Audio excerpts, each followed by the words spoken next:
So how fast is this stock Harley-Davidson with the 117? Let's find out. So I gotta get all these things cracked up and we're gonna drop it off at the dealership and take it from stock to put a little extra pep in it. Honestly, just riding them and telling the difference between a stock CVO, ST, and this, I'd really like to go out and play around. It's gonna be very, very similarly based, and if this might actually even take it.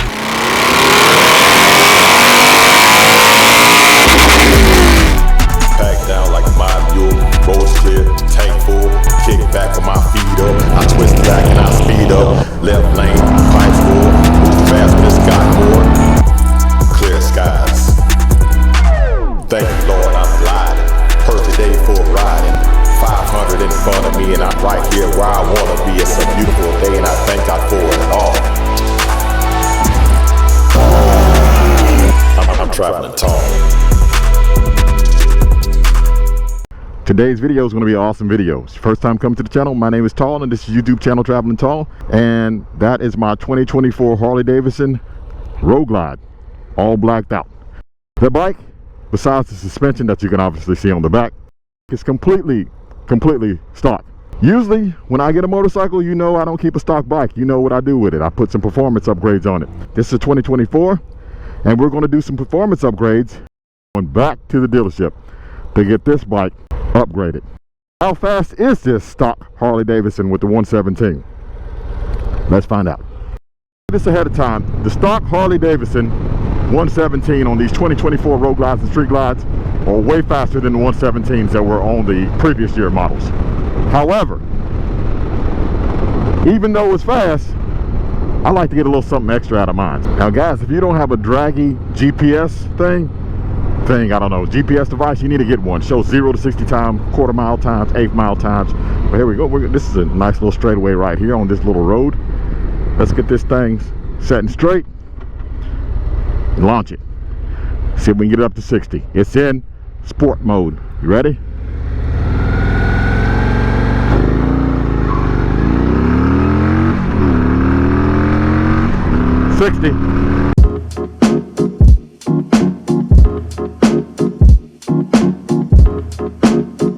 Not bad, 0 to 60 times, pretty respectable for a bone stock Harley-Davidson Road Glide 117. Let me show you some of this stuff here. You can see the big boxes here. This is the Screaming Eagle Stage 2 tuner that they're going to be putting on the bike. This, I guess, is the cable. It says Y connector for HD dongle right here. I guess that's what they use to tune it. It's in this box right here. O-rings right here. I would assume these are lifters that they're going to be putting on the bike. The adjustable push rods. The new Screaming Eagle slip-ons is going to be going on the bike. They're carbon fiber, nice looking slip-ons. And we're going to put to get everything breathing properly, we're going to put the Screaming Eagle Heavy Breather Extreme. That's going to be in black. So with the new slip-ons, the breather, the cam, the tuner, so I got to get all these things packed up and we're going to drop it off at the dealership, and the next time you see that motorcycle, it's going to have all this stuff on it, and we'll probably do another 0 to 60 run using the drag.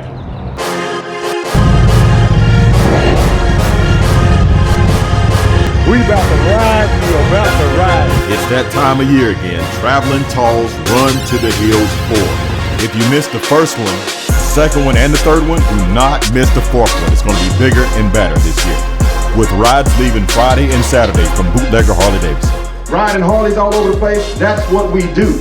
Starting at 9 a.m. each day. Kickstands up at 10:30. Come on out to Bootlegger Harley-Davidson to meet your favorite content creator. There will be vendors and merchandise for sale.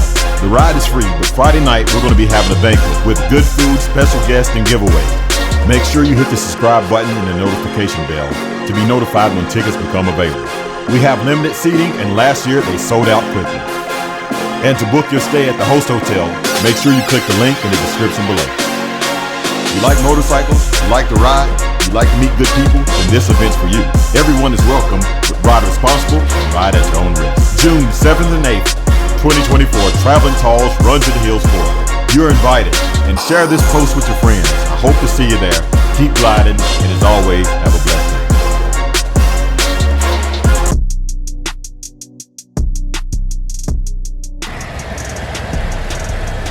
Hot Rod here from Bootlegger Harley-Davidson gave me a call, said the bike is done.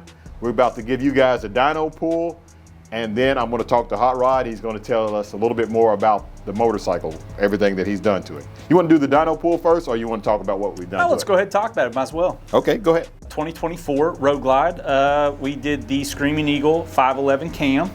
We did the Screaming Eagle breather, the slip-ons. The cam kit comes with adjustable push rods, Screaming Eagle lifters. Really, for one of the bolt-in cams for Harley, this is actually a pretty impressive cam. For an EPA 100% full factory warranted. You could come in, you could buy this bike within the first 60 days, do all the work, and it is warranty registered. And you cannot void the warranty for anything that's done to this motorcycle at this point. So that's kind of the beautiful part about it. Did you dyno it in sport mode, or did you dyno it in So I've actually done it in both sport mode, and I put it into a custom ride mode. The sport mode, it has your throttle progressivity, has it set at a very medium level, which is really responsive, it feels great. With a custom ride mode, you can go in and set it to the maximum. So I like the maximum. It's really crisp whenever you snap the throttle, because I know you can tell a difference in the earlier models because of the ride modes. That is what really makes this feel like it is a lot faster than the earlier, the 23 117s. But I did do dyno pulls in the custom mode and sport mode, and you're talking just a couple horsepower difference as far as it, but on the road is where it really feels the difference. Okay, so if I want to get the maximum performance out of it, I need to go to the custom mode. You go to the custom ride mode, you set all the settings to a max setting. Okay, well, sounds good. Well, guys, I'm going to get out of his way and let him dyno it and give you guys the number.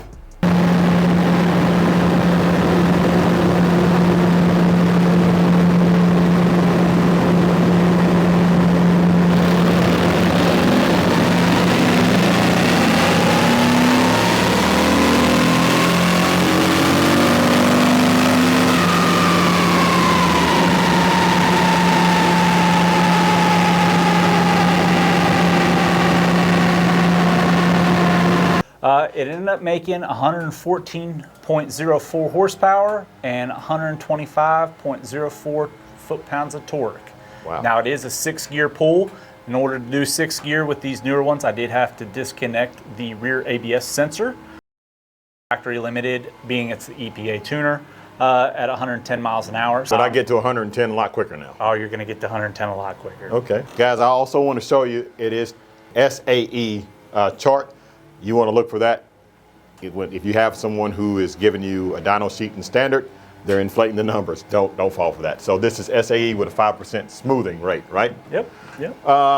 Now, what did it start out at? What did it make stock? In stock, made 89 horse and 115 foot-pounds. You gain 10 foot-pounds of torque, but if you look, the amount of torque that you gain at, let's just say 4,500 RPMs, you're only with a stock motor at 104 foot-pounds, and you have 122.99. Right. So I mean, you're gaining 15 foot-pounds of torque at 4,500 RPMs, and that's really throughout the range. So let me explain this to you guys from a rider's perspective, what this means, because a lot of people see these charts and they just care about this two numbers. They care about the maximum torque and the maximum horsepower.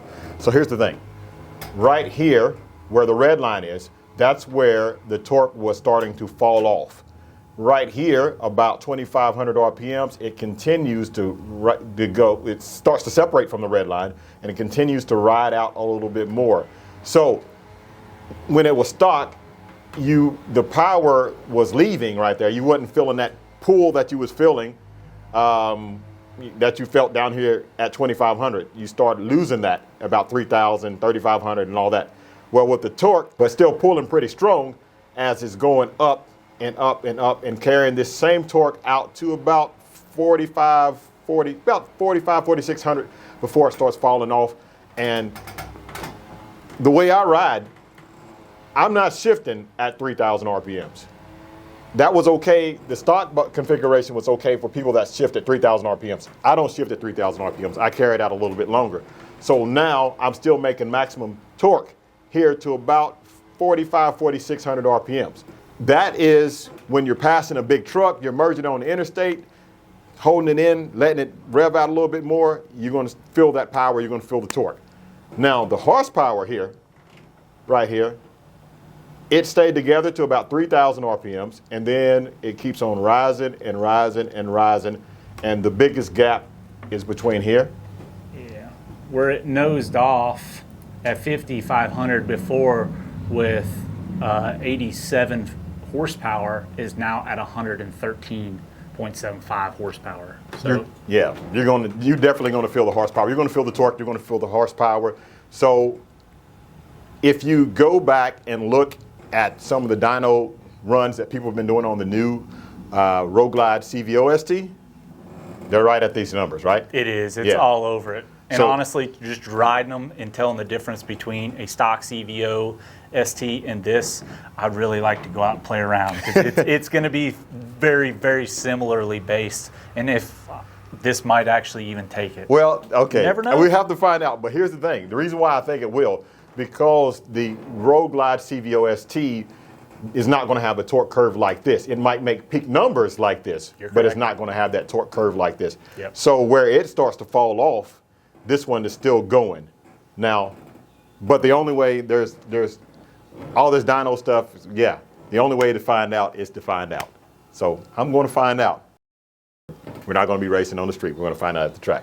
The build has begun. You know, this is the first step. I'm probably going to move up a little bit later on, but this is what Harley has out right now. And it's definitely a huge improvement over stock. Stock was fast, but now he's made it faster. So by the numbers, but I haven't rode it yet. So I'm going to be riding it real soon. And guys, if you want this kit installed on your motorcycle, call the service rider and tell them that you saw this video on Traveling Tall and you would like to get a cam installed on your motorcycle. And these guys can take care of it. Absolutely. They have a nice facility, nice and clean, nice dyno room, and they'll be more than happy to get your Harley, take it from stock to put a little extra pep in it. All right? Thanks again, man. Absolutely. Anytime.